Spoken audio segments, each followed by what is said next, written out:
see. So this is the opening hand. I kept it. I figured like I'll draw another mana source, and in the meantime I do have the Thorn. It gets countered. I do have the Welder to bring it back later. So we're gonna play our okay, I made a mistake here by not playing. Oh no, I did play the Dranet here. Yeah, that was not a mistake.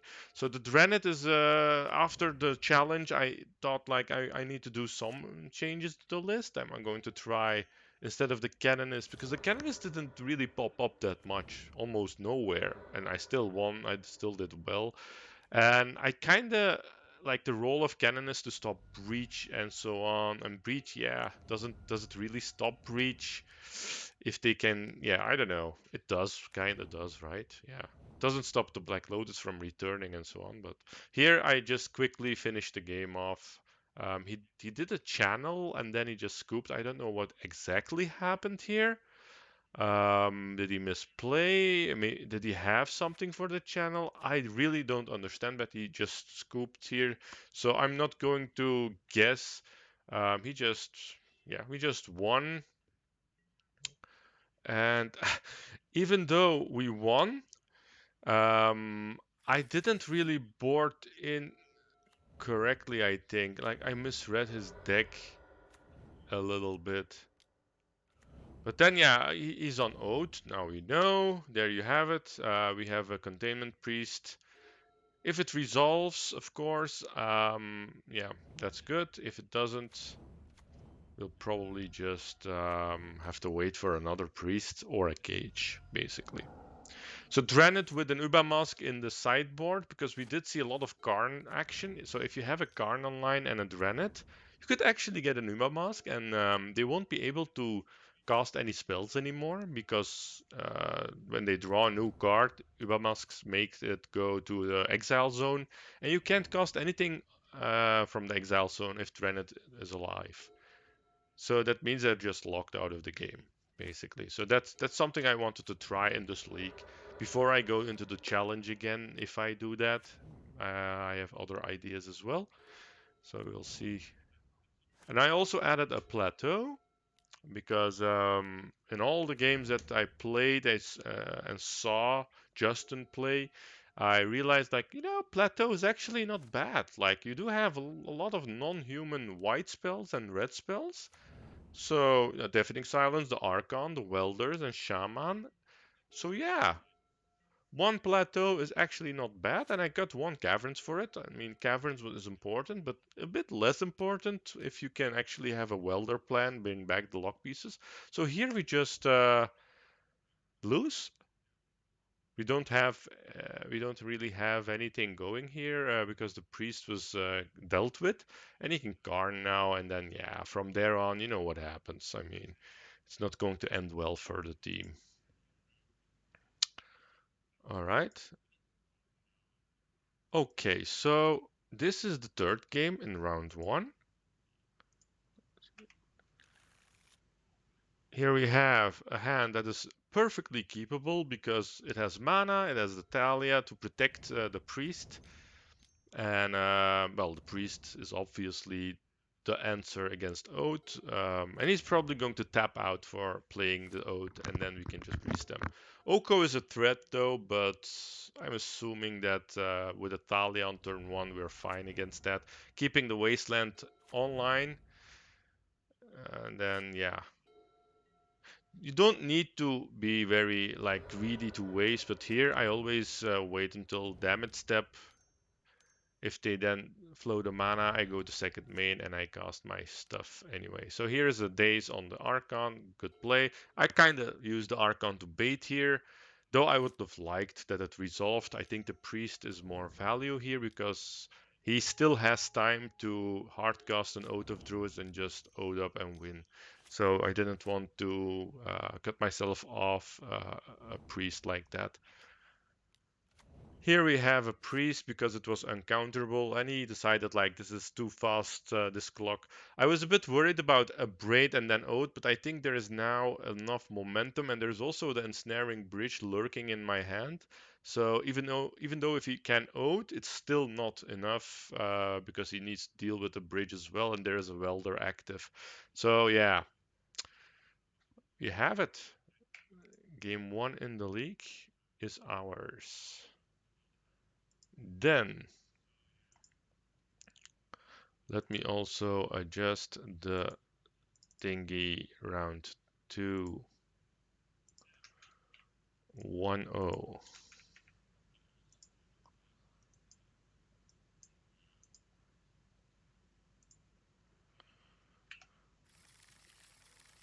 Discover Nan is usually on Doomsday or Jeskai control, but you never know. He is good with everything. He's just a very good player.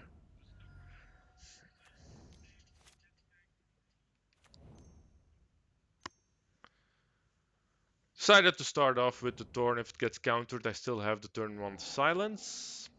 And that's exactly what happens. I didn't want to play the silence because then the mana crypt becomes useless, even the turn after. So that's why I did the Thorn first. If the Thorn didn't get countered, I can't play the silence, but I think that's fine. I can play it next turn with the crypt alongside another threat. So now we have our anti-combo card online, our loot engine online, or our digger or our magma, but he actually plows it. So okay, we are playing against Jeskai, the usual stuff, you know. Uncounterable Luminar because he plowed. I could have activated the thingy, the magma.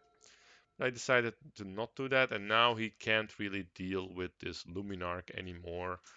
There's still time for him, of course, but he probably missed a land drop there.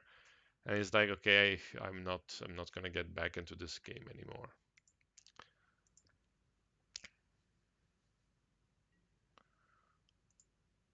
He did scoop fast though. I mean, I wouldn't have scooped there if I was him.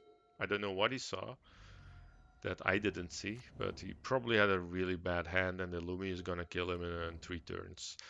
There we have it, a turn one Archon. Beautiful start, but sadly it gets countered. But we do have double wasteland here, like strip and a waste. But yeah, he needs a color. He needs a dual land to do stuff. Here we have a welder. I prefer welder over the gorilla. Gorilla is usually something you keep in hand because it's so cheap, and if you have mana lying around, you can just snipe a couple of Moxen. But if you play the gorilla, people don't really want to play their Moxen, you know? And that's good because in a prison deck, people kind of want to play against the prison deck. They want to play their Moxen. And that's why Gorilla is so good. Like, okay, you play your out in Moxen, you think you're gonna be able to use them, out maneuver my sphere plan. Then the Shaman hits, or Karn hits, or Null Rod hits, and so on. The recall is important here, but I can't cast it yet. But there is like actually like there is not much lands there on the opposing side. Like there's a lot of fetch lands going on, but it's actually like I'm also trying to play around Gush here by stripping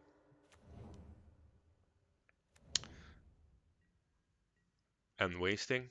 And there is one land and a Lavinia on the opponent side. So I should be able to beat that, given I have the time. Not playing the caverns here, not revealing that I have an uncounterable threat basically when I want it, and I also don't know what I will draw, but putting it on humans is probably fine. If I draw another land, I'll probably play one of those lands. You don't need to play. If you have only one land and you're like, yeah, this is the moment where you want to play that. I mean, it doesn't really add up.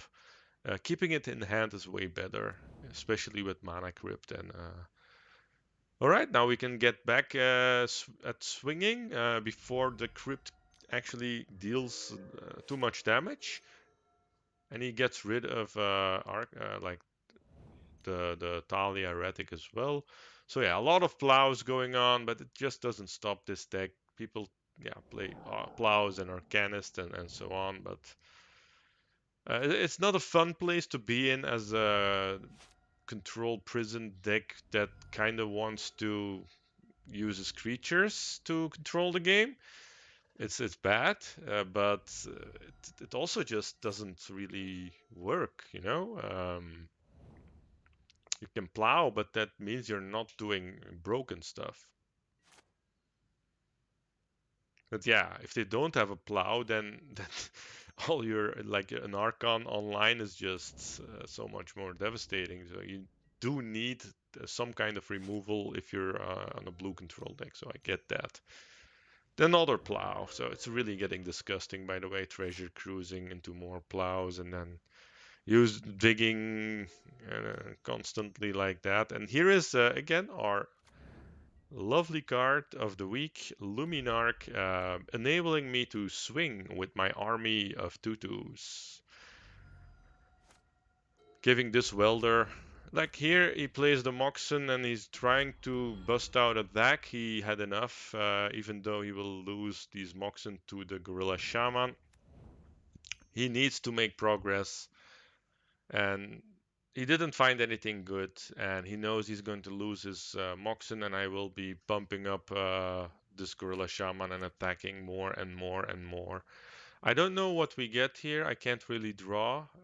If you would gotten like an island or something, then the time walk would have been really, really messed up.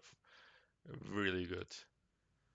All right, so now this league is going well so far, isn't it? Isn't it? So 2-0, round 3 coming up.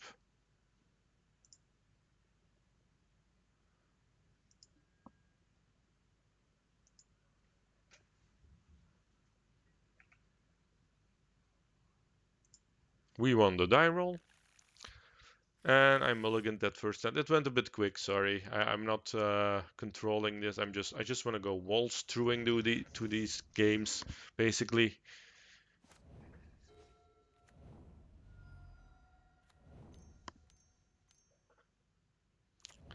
Turn 1 Thalia or Archon, both of them are extremely strong against any deck out there because of the tempo. The Thalia is better, of course, in this specific scenario because the 3 damage really hurts, and now I can deal him 5 damage. Like the game just started for him, and he's already at 11 life, and he has a Tomb that he has to tap. And now I can just swing with evasion as well. 6 life, yeah. This was just a beautiful tempo game. But that being said, shops can also do this. And we also have a Trinisphere, a statue for. So I decided to bring the statue in the Vintage League, and some additional changes, like I said, the Dranet and so on. So yeah, here it's just game over, of course, because it's actually lethal. With the statue, he's at 5, 3 with the Archon. He can block only like he can try to block the Thalia here and kill a welder, but or a Dranet. But it's he's gonna go to 1 life and then it's just game over.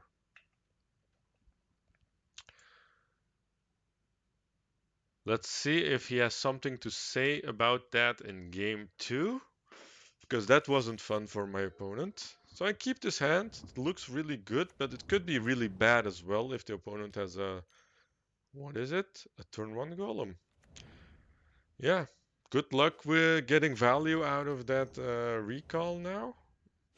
I was very afraid of a wasteland effect here because I kind of need to develop my mana, and he is actually getting ahead in mana, and that's exactly what happens. This is a very similar, uh, like this is like game 1, but I'm on the opposing side. Like I have good stuff in my hand, but I can't really do anything with them because it's just all about tempo. It's all about the golem generating enough tempo so I can play stuff, wastelanding, and so on. So game 3 it is. Not much I can say and do there.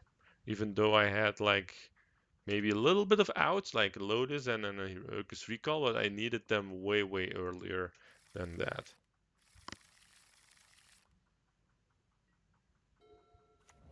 I had to mull into this hand.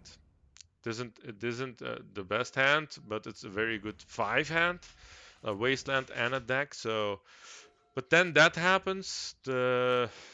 He's actually cutting me off 1 mana, and I can't really wasteland here. But that means that he's going to be.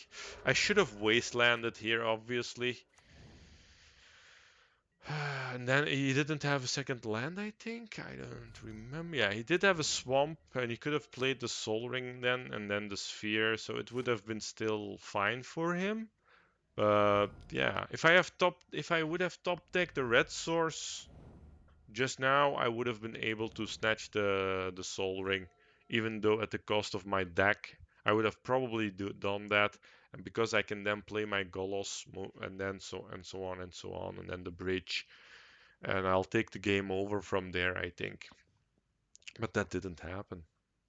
That did not happen. So we lost this one. Happens. It happens. Let's go to the fourth round of the league. Adjust the score.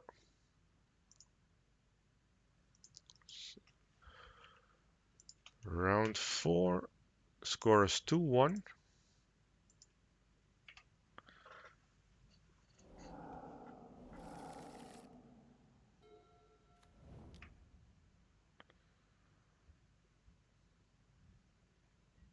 All right. So we're playing Dredge here, and we have a Turmontalia, which gets countered. Then I'll guess I'll play the welder, and I don't have anything against Reg here in this hand. I was like, we don't know what he is playing, so you just hope to get a turn one Talia and a welder. That was kind of my thought process, and then work from there. Here it's just an unwinnable game. I think I would need to top deck like bridge immediately, like or a magma here, and then a discard and find a bridge, and then just win with the welder and the magma. But that didn't happen. This should be a very quick one. I mean, there is absolutely no out other than me getting the bridge top deck right now. Because it's really next turn with 2 bazaars, I think it's over. You're never gonna get there. Yeah, I need like the bridge right now. Not even Tinker or anything like that works, but yeah, I decided to wait one more turn, but in the end, it doesn't really change here anything here. I think with Double Bazaar, it's just good game.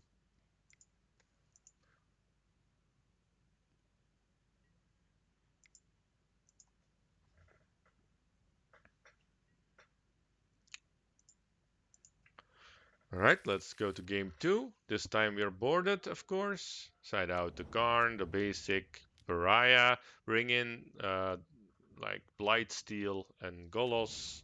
I think I played Golos main deck in this version of the deck because it was really good. It's actually really good with Magma and Welder. Might be wrong though, I'm not sure. And then, of course, we have our Wastelands, and the Archon and the Wasteland is devastating here, by the way. If you can turn one Archon or turn one Thalia with a Wasteland against Dredge, and they don't have a second copy, even if they have a second copy, it's again this is where I kind of want to be, with Archons and Thalia Heretics. I kind of miss a attack here. I did click, but I clicked again, and then it goes back. So be careful about attacking like that. And then here a scoop comes because it's just over. I mean, there is really so little any deck can do against this if they don't counter or remove the Archon. And removing it is actually very tricky as well because it actually protects itself, especially on turn one.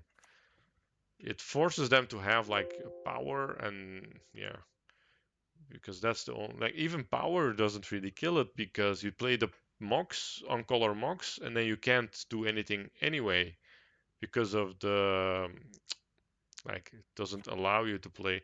But yeah, I do side it out in game 3. I don't think it's good in game 3 on the draw.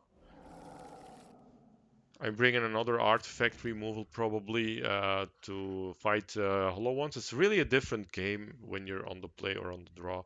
You need to be less worried about hollow ones on the play, I think, and go for more tempo cards, which is Archon basically. And on the draw, you really don't have the time. You're gonna have to find a hand with waste and then a tabernacle or something, or Moxen, and get your stuff, your answers quickly into play.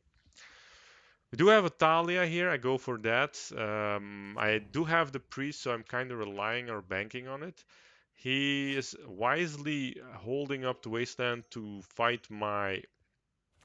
um, fight my tabernacle plan, and I actually like. I could have been scared here and play the priest, and probably that's the best play. But not doing that, I'm basically openly saying like, okay, man, waste my tundra. I don't have mana. But from a dredge player's perspective, it's really you don't waste that tundra there, and it's also absolutely correct not to waste this tundra. But of course, in real game scenarios, you just wait. If you would have wasted it, I can't even play the priest, and I'm probably dead there. By the way, I misclicked on Luminarch, so I kind of wanted to play the priest. I remember now. Yeah, yeah, yeah. But still, I mean, he does have an army of 6/6, but can he really do anything with that? I have two beautiful blockers. He cannot really play a spell. Next turn, another blocker will arrive. The problem is his answer against Priest does not work with Spheres and Lavinia and so on, because they cost too much mana, because they're free. Contagion, for example, or Sickening Shoal and stuff like that. So here it's just like I'm just making an army of 3 toughness or more humans, and they're all very, very disruptive, or they will find me more clock or answers with magma, for example. I mean, this is one of the beautiful things I've seen, like a magmatic channeler with a +1/+1 counter, thanks to our good buddy Luminarch. I mean, a 2/4 magmatic is just so good. Look at that. It can't even be bolted anymore. All right. So we won the dredge matchup, and in the league we are now. Is it 3-1? Yeah, it's 3-1. Last round for this coverage. Let's go.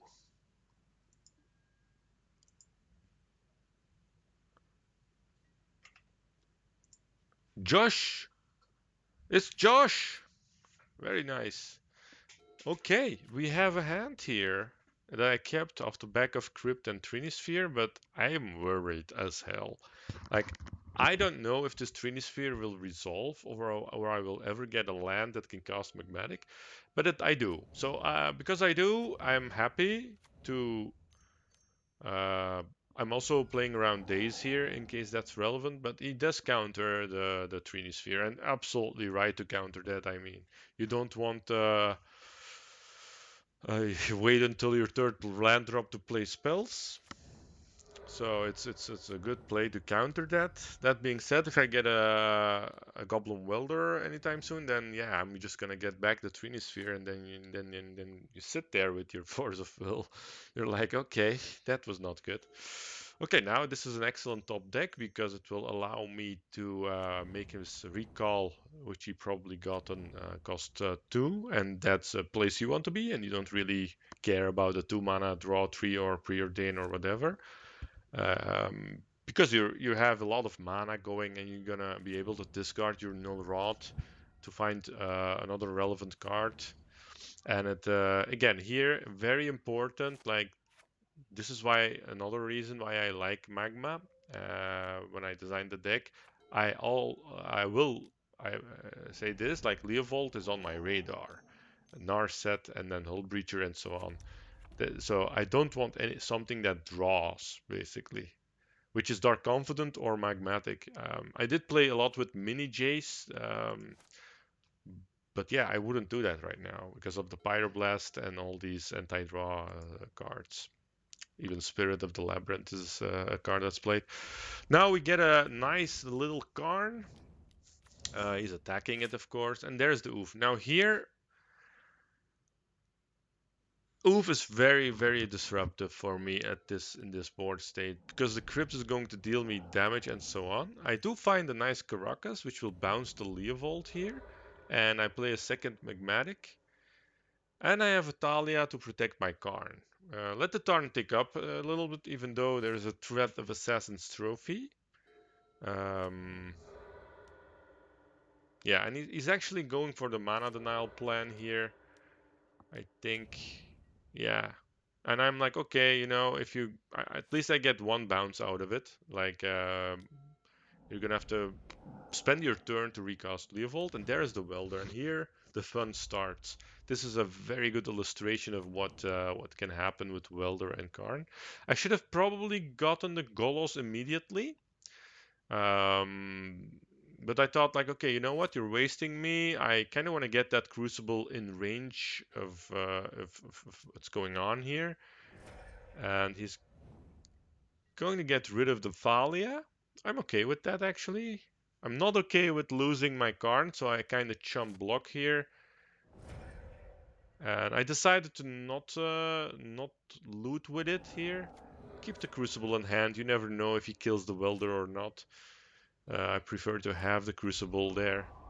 Now I sacrifice my Karn, just because this game is gonna go value down. And I don't need anything that draws, but I do like triggered effects. So I do the Golos thingy, I discard it to Magmatic, and I weld it in, get another nice land. So I now have a strip mine, and next turn I could do the same thing by getting rid of the Crucible with Magma and get rid of the Lotus that doesn't do anything except transform into a Crucible, which will result in another waste effect.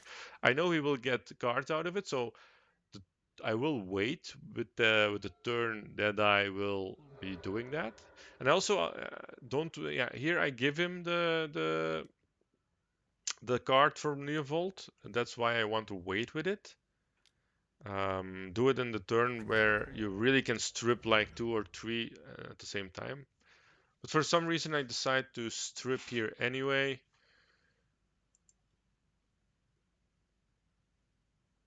I get back my Trinisphere. That's why I wanted to do that. I just want to yeah. So he snapcasters and I do the Trinisphere in response.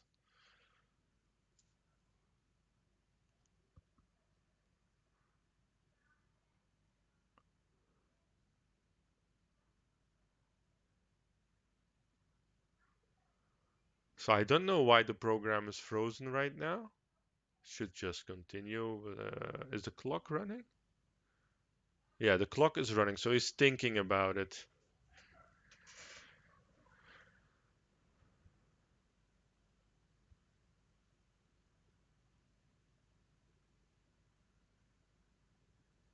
All right, Josh, think about it a bit faster, please. And he actually scoops here. Yeah, he scoops. I don't know why though. Let's see. So if he recalls here, like you know what? It is his turn, right? Is it? It is his turn, I think. Turn? No, it's my turn. So he cannot really stop the welder from getting back the Golos, and more wastelands will hit the board, and then the Crucible eventually will hit the board to keep him under a lock with Trinisphere. He doesn't really have an answer to that, I think. And I'm at 20 life here. So at some point, he's going to have to deal with it. And a 3/5 blocks everything he has. So I think that's why he didn't see the light anymore. Let's say it like that. Let's go to game two.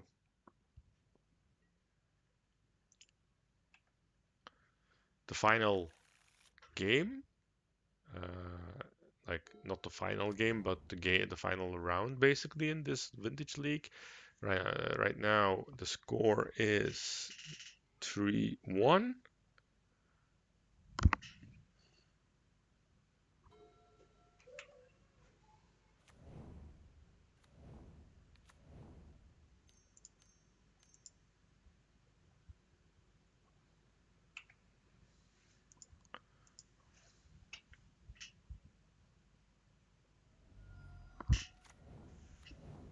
I cited in one tabby here because of the amount of creatures that I saw, but it's not a card that I will just greedily play. It's going to be a card that I played in a very timely manner. Once I know, like, okay, he doesn't have the mana to um, fight the Tabernacle right now, and I do have the mana, even though everything gets destroyed from my side, I don't usually have, like, I can replace stuff if I have a lock going on. But here it's all about tempo again with the Thalias. It's just so good. Like, I don't even run more than one copy of this. If I see it, I will play with it. If I have the Archon, I will play the line. I will make sure to get optimal value out of it. But I don't want to overcommit. The reason why this deck operates, functions nicely and smoothly, is because I don't go overboard with all these options and lines. Totalia is generally universally good, so you could go up to 2 or 3 even. Same for Archon. So now he's at 1 life. He has been taking cards from library here, and he's at just at 1 life. I mean, I don't see a way. Even if he has an Assassin's Trophy, it's gonna cost 3 mana. How is he gonna stop 3 lethal attackers? So I just say like, okay, man, I'm just gonna go for it. I mean, if you flash in a Snapcaster, it's not gonna work. GG. Because of the Thalia, by the way, it will end up being tapped. Creatures and non-basic lands your opponent control enter the battlefield tapped. So a lot of games can end by the sheer power of Thalia and Archon, just by tempo. So that's why I really like at least one copy of each